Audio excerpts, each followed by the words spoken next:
아주 깊은 산 속에 옹달샘이 있었습니다. 그 옹달샘에는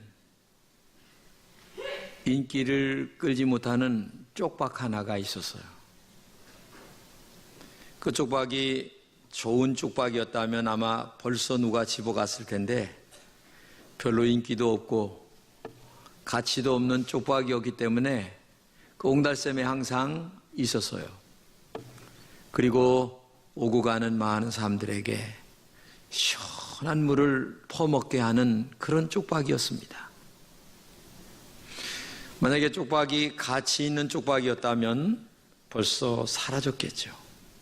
그러나 그 쪽박 때문에 많은 사람들은 물을 먹을 때에 너무나 시원스럽게 그 물을 퍼먹을 수가 있었다는 얘기죠. 오늘 본문에 나오는 이 마리아라고 하는 여인이 그런 여인이에요. 그 당시 별로 인기도 없었고 대단한 여인도 아니었습니다. 그런데 놀랍게도 이 여인에게 하나님의 은혜가 임했어요. 그리고 별 볼 일 없는 그 쪽박 같은 이 여인이 하나님의 거룩한 성령으로 예수님을 잉태하는 축복의 여인이 되었다고 하는 사실이 오늘 본문의 이야기입니다. 오늘 가브리엘 천사를 통하 이렇게 말씀하십니다. 은혜를 받은 자여 평안할지어다. 주께서 나와 함께 하시도다. 이렇게 말씀하십니다. 마리아는 깜짝 놀랐습니다. 아니 도대체 이게 어떤 말인가? 이때에 하나님께서 천사를 통하여 다시 말씀하십니다. 다 같이 읽겠습니다. 이런 인사가 어찌함인가? 그러자 천사가 말하였다. 마리아야 무서워하지 말라. 너는 하나님의 은혜를 받았다. 이제 내가 임신하여 아들을 낳을 것이다. 이름을 예수라고 불러라.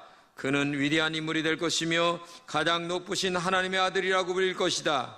주 하나님께서 그의 조상 다윗의 보좌를 그에게 주실 것이니 그가 영원히 야곱의 집을 다스릴 것이며 그의 나라는 끝없이 계속될 것이다. 이런 말씀을 천사가 들려주는 거예요. 정말 있을 수 없는 일을, 그리고 있어서는 안 될 일을 지금 마리아에게 천사가 얘기를 하고 있는 거예요. 어찌 처녀가 임신을 할 수 있겠냐 그 말이에요. 동서고금에 있을 수 없는 일입니다. 사실 그 당시에 처녀가 임신하면 돌에 맞아 죽는 관습이 있었어요. 그러니 임신을 한다고 하는 것은 한마디로 얘기하면 내 목숨을 내놓는다라는 말과 똑같은 거예요. 임신한다, 넌 죽었다, 그런 말이거든요. 이런 것을 알고 있었던 마리아가 이런 대답을 합니다. 나는 남자를 알지 못하는데 처녀인데 어찌 이런 일이 있겠습니까? 사실 마리아는 남자를 전혀 알지 못했습니다. 그리고 있는 그 진실을 천사에게 그대로 얘기를 하는 거거든요. 그런데 아기를 낳게 된다는 것은 동의할 수가 있겠어요? 여러분 같아도 동의가 되겠습니까? 있을 수 없는 일이 아니겠어요? 그 누구도 동의할 수 없는 말을 지금 마리아가 천사를 통하여 들었다는 얘기죠. 그러니 마리아가 얼마나 놀랐을까를 가히 짐작을 합니다. 그러자 천사가 다시 얘기를 합니다. 읽겠습니다. 천사가 이렇게 대답하였다. 성령님이 내 위에 내려오시고 하나님의 능력이 너를 덮을 것이다. 그러므로 태어날 거룩한 분은 하나님의 아들이라고 불릴 것이다. 내 친척 엘리사벳을 보아라. 그녀는 아이를 낳지 못하는 자로 알려졌으나 그처럼 늙은 나이에도 임신한 지 6달이나 되었다. 이렇게 얘기합니다. 한마디로 얘기하면 깜짝 놀라 이해를 하지 못하는 이 마리아에게 천사가 이해를 시키는 거예요. 야, 네 친척 엘리사벳 있지? 나이도 많아. 임신할 수가 없어. 그런데 그 여인이 임신한 지가 벌써 6달이나 됐단다. 가서 봐라. 여러분, 그러면서 마리아를 안심을 시키고 이해를 시키는 사건을 얘기하죠.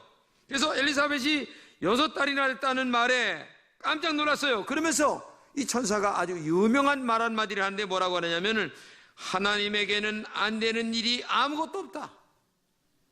하나님에게는 안 되는 일이 아무것도 없다. 굉장히 중요한 말입니다.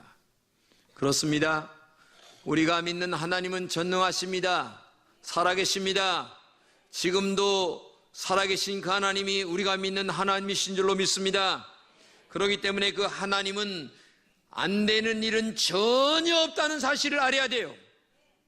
그래서 교회 나와 신앙생활할 때에 가장 중요한 것 중에 하나가 뭐냐면 하나님은 나에게 어떤 분인가라고 하는 문제와 그리고 나는 하나님을 어떤 하나님으로 믿고 있는가, 이 두 가지 문제가 굉장히 중요한 거예요.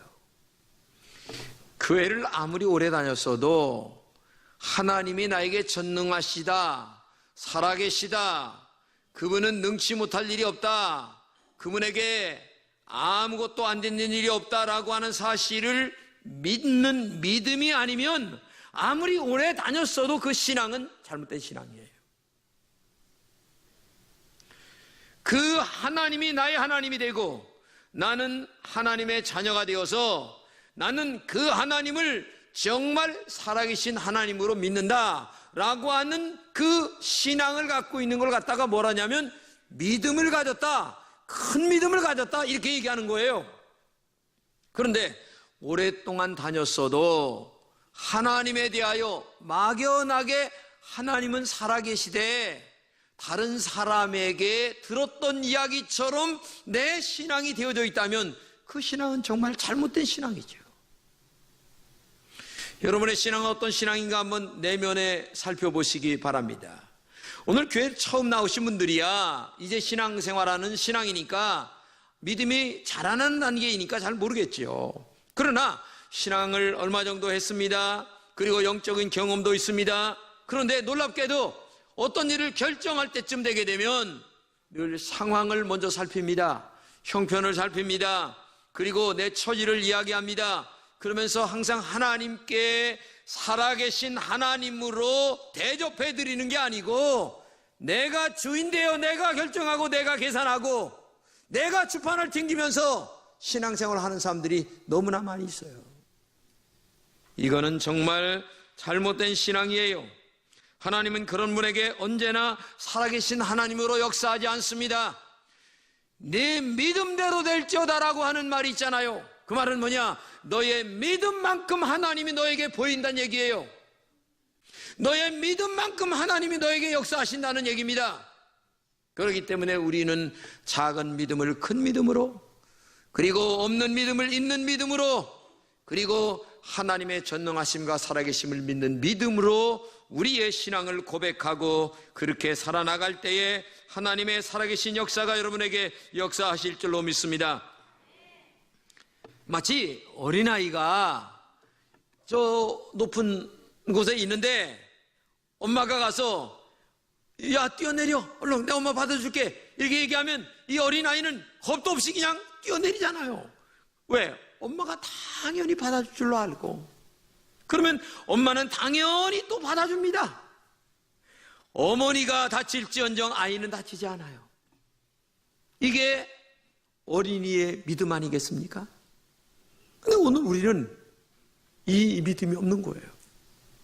그렇게 오랫동안 신앙생활하고 그렇게 오랫동안 하나님의 살아계심에 대하여 말씀을 들었는데도 아이도 뛰어내리려면 나 돌아갈래요, 겁나요, 엄마가 쓰러질까 겁나요. 이런 믿음으로 우리가 신앙생활하기 때문에 그분에게는 하나님이 살아계시지 않습니다. 그분에게는 여전히 하나님은 남의 하나님이세요. 그렇기 때문에 오늘도 우리에게 중요한 것은 뭐냐? 하나님에게는 안 되는 일이 아무것도 없다. 이 말씀을 믿는 여러분 되시기를 주님의 이름으로 축복합니다. 제가 처음 개척을 할 때에 어느 분이 병원을 하시는데 저에게 매달 10만 원씩을 보내주신다고 약속을 했습니다. 근데 계좌로 보내주면 오죽 죽겠냐마는 이분이 달마다 받으러 오라고 그랬어요. 근데 그때 10만 원이면 컸어요. 그래서 매달 10만 원을 받으러 가는데 병원에 가서 앉아있으면 빨리 줘서 보내면 좋은데 이게 3시간 동안 기다리는 거예요. 야, 정말 사람 죽겠어요. 10만 원 얼마나 큰데, 야, 내가 이걸 안 받아가면 안 되는데 큰일 났네. 그래서 3시간 동안 병원에서 아무도 못하고 왔다 갔다. 그리고 또 언제 부를지도 모르니까 이걸 뭐 기다리고 앉았는 거예요. 그냥 부쩍대고. 내가 한 달 갔습니다. 자존심도 상하고 이것도 안 받아가면 안 되고, 그래서 내가 하나님을 바라봐야 되나 돈 10만 원을 바라봐야 되나 고민이 컸어요. 한 달 갔습니다. 2달 갔습니다. 3달 갔는데 역시 3달째도 3시간을 기다리는 거야. 돈을 3시간 기다리다가 10만 원을 받아갖고 오는데, 하나님은 진짜 살아계세요? 근데 왜 나한테 왜 3시간 동안 이렇게 기다리게 만드세요? 가면 5분 만에 그냥 딱 가서 10만 원 받았고, 아니면 계좌로 딱 보내주면 좋은데. 근데 이분이 안 그러는 거예요. 사직동에서 내가 체육관 앞을 걸어오는데 눈물에 눈물을 철철 흘리면서 걸어오는데, 내가 하나님을 믿는 건가, 이 병원하는 집사님을 믿는 건가, 사람 죽었더라고. 그래서 내가 마음속에 결심을 했어요. 내가 3시간 동안 기도하는 게 낫지 3시간 동안 10만 원 바라보고 내가 이거 기다리는 것보다는 기도하는 게 낫다. 그래서 내가 그 후로 3달 후에 딱 끊어버렸어요. 딱 끊고 나 기도한다. 근데 놀랍게도 기도하고 나서부터 교회가 되기 시작하는 거예요. 할렐루야. 이게 하나님의 역사예요. 하나님의 능력이에요. 제가 처음 교회 개척할 때 있었던 일이에요. 저는 그때 마음속에 하나님은 진짜 살아계시구나, 전능하시구나, 하나님만 믿음으로 바라보고 살아가는 자들에게 하나님이 먹이고 입히시고 모든 것들을 합력하여 선을 이루어 영광 돌리게 하시는구나, 이런 것들을 봤었어요. 성경을 같이 한번 읽겠습니다. 너의 행사를 여호와께 맡기라. 그러면 너의 경영하는 것이 이루시리라. 또 이런 말씀도 있어요. 여호와께 피함이 사람보다 신뢰함보다 나으며 여호와께 피함이 반백들을 신뢰함보다 낫도다. 눈에 보이는 사람보다 하나님, 안 보이는 하나님 바라보는 게 훨씬 낫다는 얘기예요. 하나님만 의지하시기 바랍니다.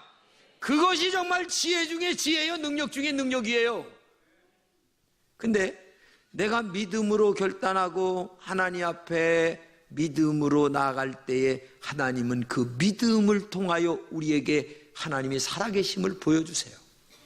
근데 내가 믿음의 결단을 하지 않는 한 절대적으로 하나님은 그에게 한 번도 나타나질 않아. 믿음과 신앙의 결단과 언제나 정비례하는 것이 우리의 하나님의 나타나심이에요. 이렇게 천사를 통하여 하나님에게 안 되는 일이 아무것도 없다는 것을 마리아에게 가브리엘 천사를 통하여 여러 얘기를 지금 이해를 시켜잖아요. 그때에 이 마리아가 이런 대답을 합니다. 같이 읽겠습니다. 그때 마리아가 저는 주의 종입니다. 말씀하신 대로 되기를 바랍니다 하고 하였다. 그러자 천사는 떠나갔다. 이 말은 뭐예요? 도저히 이해할 수 없는 일을 천사가 이야기합니다. 처녀가 임신을 한다, 돌에 맞아 죽는다 라고 하는 이 두 가지 문제가 머릿속에서 복잡하게 왔다 갔다 합니다. 이 마리아의 마음속에. 야, 죽느냐 사느냐, 아니면 자존심의 문제, 그리고 또 멸시받을 문제, 동네 사람들에게 구박받을 문제, 복잡한 머리가 오고 갔지만은 그는 인간적 어떤 것을 선택하는 게 아니라 뭘 선택합니까? 하나님의 말씀을 먼저 선택합니다. 나 죽어도 좋습니다. 나를 통하여 하나님의 뜻이 이루어질 수만 있다면 나는 하나님의 말씀에 순종하겠습니다. 그러면서 천사의 말에 예스! 이렇게 대답을 하는 거예요. 이게 중요한 거예요.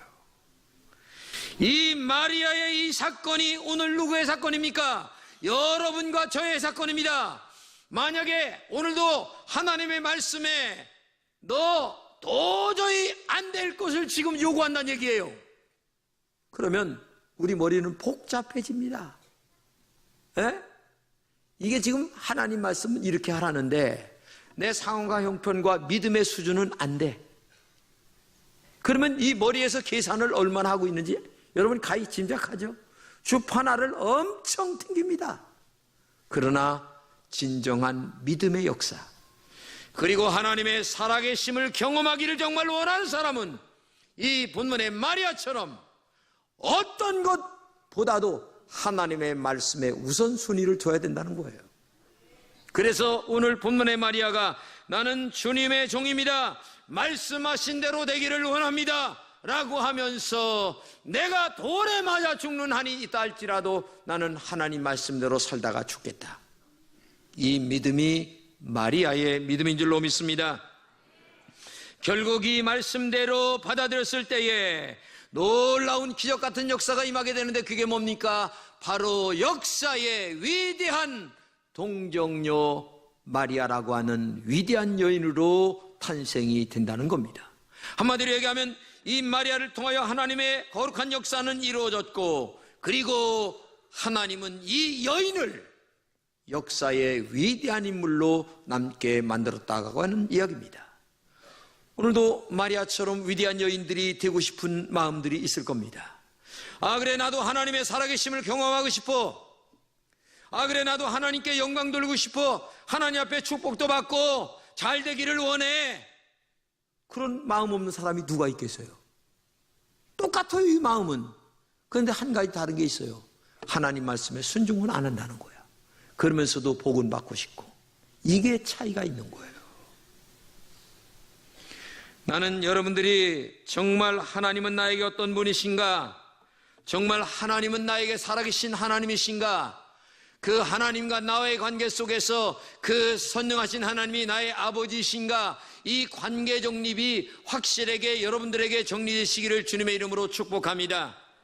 이 문제 하나가 정리되어서 내 신앙 속에 믿음으로 정리된 신앙만 있다고 한다면 여러분에게는 언제나 하나님이 살아계셔서 역사하실 줄로 믿습니다. 그 하나님이 여러분의 하나님이신 줄로 믿습니다. 마리아의 하나님이 지금도 나의 하나님으로 역사하고 있다는 얘기예요.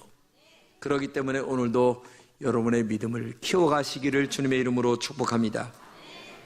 사실 성경에 보게 되면 이 마리아만큼 하나님의 은혜를 받은 여인이 없어요. 마리아가 하나님의 은혜를 받은 여인이라는 것을 마리아 자신보다도 사실은 천사가 먼저 얘기합니다. 은혜를 받은 자여라고 하는 말을 합니다. 근데 그것이 은혜인 줄을 천번에 모르고 거절 계속 하잖아요. 근데 천사가 또 계속 이해를 시키는 거예요. 내 친척 엘리사벳을 가봐라. 그때에 마음의 정리가 되어서 아멘하고 받아들일 때에 이 여인이 은혜를 받은 자가 된다는 얘기죠. 오늘 여러분들에게도 은혜가 똑같이 마십니다. 저도 목사로 불러 은혜를 받았습니다. 장로로 불러 은혜를 입었습니다. 아니면 안수입사, 권사, 아니면 여러 직책으로 불러 하나님의 은혜를 다 입었어요. 그러면 우리 다 은혜를 입었어요. 은혜를 받은 자입니다. 그러면 은혜를 받은 자답게 믿음으로 살아야 됩니다. 은혜를 받은 자답게 하나님 말씀대로 살아야 되는 거예요. 그러면 하나님의 은혜가 여러분을 통하여 여러분의 인생을 바꿔놓게 될 줄로 믿습니다. 그 하나님은 나의 하나님이시고 그때 하나님이 우리의 하나님이고 여러분의 하나님이고 나의 하나님이신 줄로 믿습니다. 이 하나님의 은혜는 다음과 같은 놀라운 축복이 이어져요. 첫째는 뭐냐? 하나님의 은혜는 특별한 선택입니다. 하나님의 은혜는 하나님이 선택한 사람에게만 임하는 겁니다. 은혜를 받았다는 것은 선택감을 받았다는 거예요. 너는 특별히 내가 은혜를 주기 위하여 너를 특별히 선택했다. 이게 얼마나 특별한 은혜인가를. 여러분, 오늘 이 자리에 나와 앉아 있다는 이 은혜가 보통 축복이 아니에요. 보통 은혜가 아니에요. 보통 하나님의 축복이 아니에요. 할렐루야. 예? 마리아가 하나님의 은혜를 입었다는 것은 그 여인이 특별하게 선택을 받았다는 거예요. 오늘도 여러분과 제가 하나님의 특별한 은혜로 선택받은 줄로 믿습니다. 예? 두 번째는 이 은혜는 헌신하게 합니다. 마리아가 하나님의 특별한 일을 위해 헌신했어요. 주저주저하지 않았습니다. 정혼한 남자가 있음에도 불구하고 성령으로 잉태되는 이 은혜를 먼저 생각할 줄 아는 믿음의 여인이 되었습니다. 내가 부정한 여인으로 낙인 찍는다 할지라도 나는 나를 통하여 하나님의 뜻이 이루어지기를 먼저 원한다는 이 마음이 이 여인에게 있었어요. 마리아는 이와 같이 위험하고 어려운 일을 위하여 헌신했습니다. 하나님 말씀을 향하여 헌신했습니다. 마리아가 은혜를 받지 않았다면 헌신하기 정말 어려웠을 거예요. 그런데도 이 마리아는 헌신했다는 것이 중요한 것입니다. 오늘도 여러분과 저를 하나님이 선택했습니다. 그런데 마리아처럼 헌신하는 신앙이 있는 반면에 어떤 분은 자기 감정과 기분에 따라 헌신하는 사람이 있어요. 내가 기분 좋으면 헌신하고 내가 기분 나쁘면 헌신 안 하고. 지금 마리아는요, 기분이 최고에 다운됐을 때예요. 그래도 하나님 말씀에 따라가는 거예요. 이게 믿음 아니겠습니까? 기분이 좋은 게 아니에요. 마리아가 지금 개인의 감정과 형편이 지금 좋아진 게 아니에요. 그래도 나는 따라가겠다는 거예요. 이게 신앙입니다. 이게 믿음이에요. 신앙은 이렇게 사는 거예요. 여러분들도 그런 은혜가 있기를 주님의 이름으로 축복합니다. 세 번째 보게 되면 하나님의 은혜를 찬양합니다. 굉장히 중요한 건 뭐냐면 하나님의 은혜를 받고 나서 하나님을 찬양하는 것과 내 감정과 기분대로 주의 일을 하면서 하나님을 찬양하는 것하고는 전혀 다릅니다. 보세요. 하나님의 은혜를 입고 주의 일을 찬양하고 감사하는 자들에게는 내게 주신 이 일이 너무나 감사하여 하나님 앞에 충성하려고 애를 씁니다. 그런데 내 기분대로 지금 충성하는 사람은 내 기분 나쁘면 아이 그만둬요. 기분 좋으면 열심히 하려고 합니다. 자기 감정과 기분에 따라서 주의 일을 하려고 그래요. 이거는 교회가 잘못된 거예요. 아니면 신앙이 잘못된 거예요. 어떻게 하나님의 일을 그렇게 합니까? 하나님의 일은 기분 나빠도 하나님의 뜻이면 하는 것이고 하나님의 일이면 내가 기분이 아무리 좋아도 노하게 되면 안 하는 게 신앙 아니겠습니까? 그렇게 살아가는 게 온전한 신앙이에요. 그래서 죄인인 인간을 구원하기 위하여 이 땅에 오신 예수님도 할 수만 있거든 이 잔을 내게서 옮겨달라고 기도했지만은 하나님의 뜻이 넌 죽어. 그랬을 때에 십자가에 매달려 죽는 것을 받아들였잖아요. 오늘도 여러분과 제가 그런 신앙으로 살아야 되는 거예요. 내 뜻, 내 기분, 내 감정, 내 형편. 여러분 하나님 경험 못합니다. 죽었다 깨나도 경험 못합니다. 그러나 내 형편이 이래도 내 처지가 이래도 하나님 말씀이기 때문에 나는 순종합니다. 이렇게 나가기만 하면 그에게 마치 마리아에게 역사하신 하나님이 나타나 그를 통하여 영광을 거두어 주실 줄로 믿습니다. 오늘 본문을 같이 읽겠습니다. 시작. 하나님께서 비천한 계집종을 돌아보사 은혜를 얻어 그리스도를 잉태하게 되었으니 하나님의 은혜를 감사하며 찬양하였고 앞으로 만세에 이르러 자기를 복 있는 여자라고 일컬어 것을 내다보면서 하나님을 찬양하였다. 이야, 이 마리아의 믿음이 보통 믿음이 아니에요. 응? 생각해 보세요. 오늘 읽지 않은 본문 뒤에 읽어보게 되면 한번 집에 가서 읽어보세요. 얼마나 하나님을 찬양하는지. 왜? 은혜로 찬양하는 거예요. 감정으로 찬양하는 게 아니에요. 기분으로 찬양하는 게 아니에요. 항상 하나님 앞에 감사로 그리고 은혜로 하나님을 찬양할 때에 놀라운 역사가 나타나서 역사의 동정녀 마리아라고 하는 여인이 이 땅에 존재하게 되었다는 사실을 기억하시기를 바랍니다. 프랑스의 최고의 화가인 르누와르라고 하는 분이 있는데 이분은 원래 화가가 아니었어요. 도자기 공장에서 도자기를 굽는 사람이었는데 이 손이 도자기 굽다가 잘못되어서 사실 그림을 그릴 수가 없는데도 근데 그림을 그리는 걸 보게 되면 너무 잘 그리는 거야. 그래서 도자기 공장에 있는 사람들이 프랑스 그 화가 그리는 화단에다가 신청을 해줘서 결국은 화가가 되는 거예요. 근데 너무 잘 그려서 명화를 그리니까 사람들이 묻는 거예요. 아니 선생님 손에다가 붓을 묶어서 그림을 그리는데 어떻게 그렇게 그림을 잘 그립니까? 이렇게 물으니까 르누아르가 하는 말이 그림은 손으로 그리는 것이 아닙니다. 눈과 마음으로 그리는 것도 아닙니다. 교만한 마음과 재능으로만 그린 그림은 생명이 없습니다. 내가 가진 고통과 눈물과 그리고 하나님의 은혜가 나의 스승이기 때문에 이 그림에 영이 불어넣어져서 완성도 높은 명작이 될 수 있는 것입니다. 이런 말을 하는 거예요. 여러분, 내가 하는 것 속에 주의 거룩한 성령이 기름 부을 때에 은혜가 되는 줄로 믿습니다. 아무리 고통스럽고 눈물과 육신의 한계가 있다 할지라도 은혜를 입은 자 하면 명작을 그릴 수가 있어요. 그림만이 그런 것이 아닙니다. 나의 인생이 아무리 어렵고 고통스럽다 할지라도 하나님의 영의 기름 부음을 받는다면 능치 못할 일이 없는 줄로 믿습니다. 하나님은 전능하십니다. 그래서 하나님에게는 안 되는 일이 아무것도 없어요. 쪽박 같은 나의 인생이라 할지라도 지금 이 순간서부터 나는 나의 형편과 처지를 따지지 않겠습니다. 오직 하나님의 은혜만이 내 인생의 안내자입니다. 하나님의 말씀만이 내 인생의 안내자입니다. 아무리 어렵고 떨었다 할지라도 하나님에게는 안 되는 일이 없다는 그 말씀을 믿고 나는 오늘서부터 믿음으로 살겠습니다. 말씀대로 살겠습니다. 이 마음에 결정을 하시고 믿음으로 살아 오늘도 여러분들을 통하여 하나님의 살아계심을 보여주는 축복의 통로자가 되시기를 주님의 이름으로 축복합니다.